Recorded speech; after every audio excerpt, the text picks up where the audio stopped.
سلام سلام، نتمنىكم تكونوا بخير وعلى خير. جيتكم فيديو جديد، ولكن هذه المره واحد الفيديو اللي بزاف الناس كيعانيو منه، هو صباغه الحواجب. بزاف تساؤلات كتجيني كيفاش كتصبغي الحجبان ديالك، شنو هي الصباغه اللي كتستعملي. ففي هذا الفيديو غادي نشارك معكم طريقتي الخاصه في صباغه الحجبان. كما كتشوفوا معايا حجباني كيبانوا طبيعيين بزاف، ما كيبانوش انهم مصبوغين، حتى الدرجه ديال اللون فهي طبيعيه كتبان. خليكم معايا من الاول حتى للاخر. نوعيه الصباغه اللي كنستعمل هي هذه، شوفوا معايا مزيان، اللي هي هذه البنات هي الصباغه الاصليه ديال الحواجب. تحتاج فرشاه الباطوني باش نمسح الحاجب، تحتاج فازلين نطبقوها على الجلد باش ما يصبغوناش جوانب د الحاجب، تحتاج بطبيعه الحال الماء، تحتاجو القطن باش نمسحوا الحجبان. الحاله اللي غندير غنمسح الحجبان ديالي حيت انا حاليا ما صبغاش الحجبان. الا شفتوا الرموش اللي لصقت البارح معاكم باقيين كيفما هما، غنمسحوا الحجبان مزيان. الا لاحظتوا انا راه ما عنديش الحجبان، عندي خفاف بزاف الحجبان، دونك غادي نمسح مزيان حواجبي. هما هادو، انا اغلب الاوقات كنستعمل فقط جل الحواجب. ناخذ هذه اللي كتكون داخل علبه ديال صباغه الحواجب، غنديروا فيها شويه كميه اللي غادي نحتاج، واحد القياس شويه، نديروش بزاف، فقط هذا القياس هذا بالماء.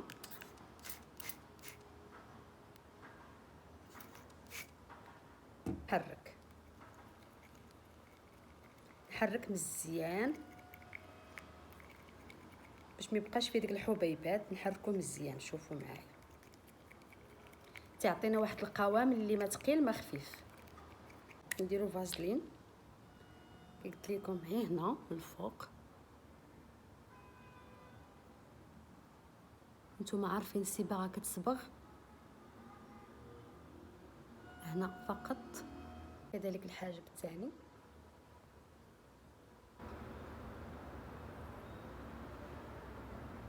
جيبوا كفوف او ليغات حيتاش كيصبغوا في الصبعان بزاف، وكتبقى الصباغه في الارض. انا ديجا مصايبه حجبان ديالي البنات، يعني ما حتاش نقادهم مقادين اصلا.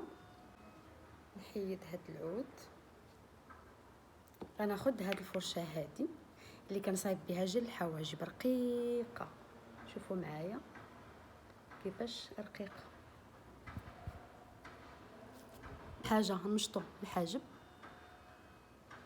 بهذه الطريقه هادي. ناخذ فرشه الحاجب،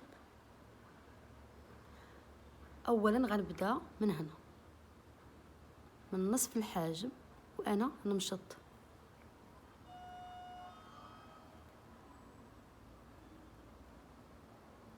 بهذه الطريقه هادي.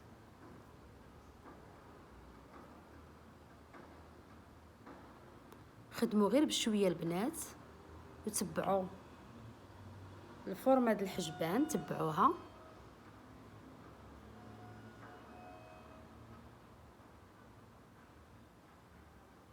غير بشويه سيروا.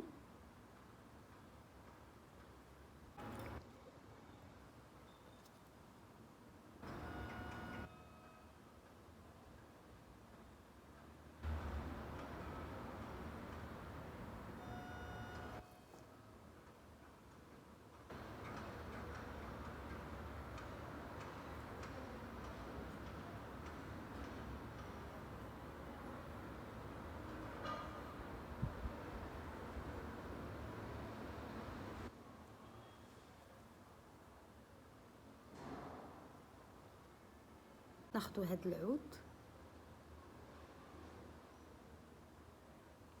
نمسحو قبل ما ينشف، اوكي، ونستمروا في صبغ الحواجب.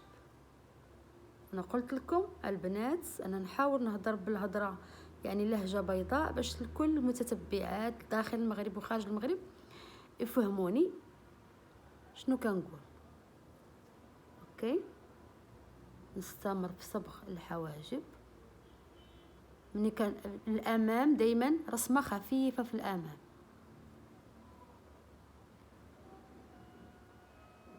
طريقه سهله البنات. ونركزوا على اهم حاجه هو الطرف د الحاجب، هو اللي خصو يجي غامق اكثر من بدايه الحاجب. نمسحو دائما قبل ما ينشف. نمسحو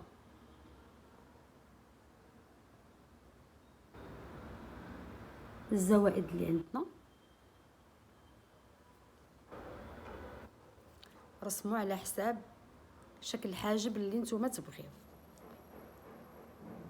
انا ما نبغيش غليظ بزاف وما نبغيش رقيق بزاف، يعني شكل الحاجب اللي يجيني مع عيني ومع وجهي. شوفوا حبايبي، شوفوا الحاجب كيف رسمت الحاجب. دابا رسم الحاجب الثاني. قلت لكم تمشطوه اول حاجه، مشطوا الحاجب الفوق، رفعوا الحاجب الفوق، جيب الصباغه ونبدا بنص الحاجب. علاش نبداو بنص الحاجب؟ لانه الا بديتوا بدايه الحاجب يطلق لكم ويجيكم غامق من الامام د الحاجب، يعني بدايه الحاجب يجيكم اللون غامق، فدائما بداو بنص الحاجب وكملوا للاخير.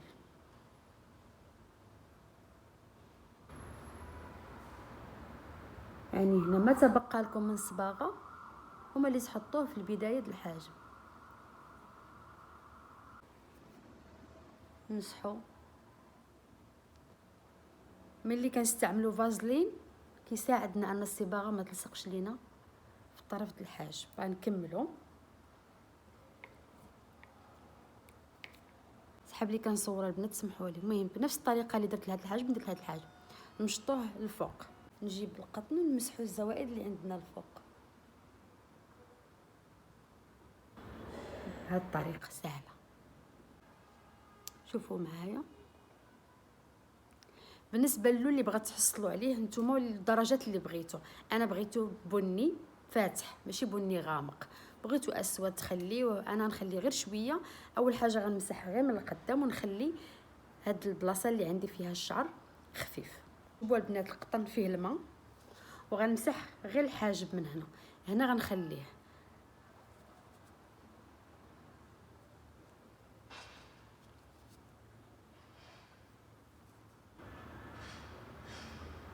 شفتوا حاجب بغيتو من هنا يبقى عندي خفيف، بدا كيبان. صافي نفس الحاجب هذا.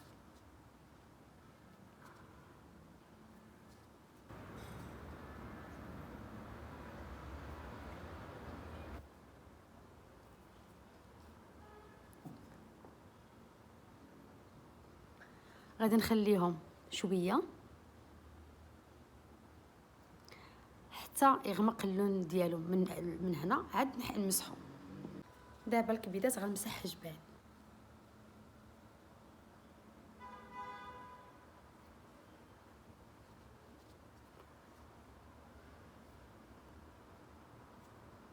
دابا غنمسحو حجبان. هاد التليفون ديشارجا ليا طفالي. المهم دابا غنمسحو الحجبان. شوفوا معايا كي قلت لكم انا ما كنديرش الحجبان فونسي. شفتوا النتيجه؟ انا هكا كيعجبوني الحجبان يكونوا طبيعيين، ولعلمكم كيزيدوا يتغمقوا، يعني نهار الثاني كيزيدوا يتصمق اللون ديالهم. شوفوا طبيعيين، حواجب طبيعيه 100%. اللي يشوفك ما يقولكش صابغه حجبانك. شوفوا انا كما قلت لكم ما عنديش الحجبان، ما عنديش يعني الشعر في الهنا. شوفوا معايا خد شويه نقطه الكونسيلر بحال هكذا، نقطه باش نبرزوهم كثر. ناخذ شويه ونبدا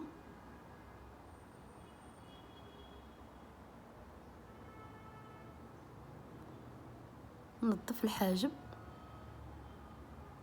في نفس الوقت الحجبان كيزيدوا يبانوا اكثر.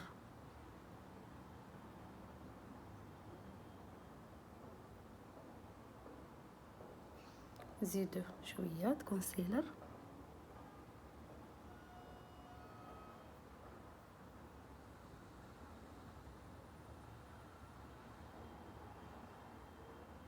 نمشيو مع الحاجب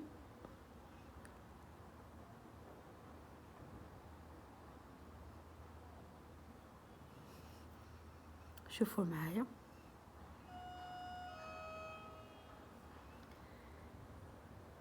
كذلك بالنسبه للحاجب الثاني.